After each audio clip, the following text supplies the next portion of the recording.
بسم اللہ الرحمن الرحیم۔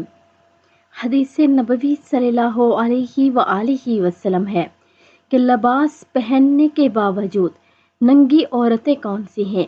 بے پردہ عورت جنت کی خوشبو بھی نہیں سونگھ سکتی۔ نبی اکرم صلی اللہ علیہ وآلہ وسلم کا ارشاد گرامی ہے، دو گروہ ہیں جو دوزخی ہیں، ابھی وہ ظاہر نہیں ہوئے۔ نمبر 1 وہ گروہ جن کے ہاتھ میں گائے کی دم جیسے کوڑے ہوں گے، جن سے وہ لوگوں کو ماریں گے۔ نمبر 2 وہ عورتیں ہوں گی جو لباس پہننے کے باوجود بھی ننگی ہوں گی۔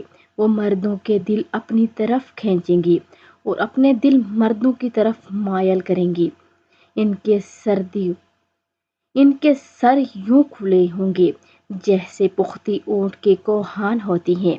ان کا جنت جانا تو درکنار، یہ تو جنت کی خوشبو تک نہیں سونگھ سکتی، حالانکہ جنت کی خوشبو تو میلوں باہر آ جاتی ہے۔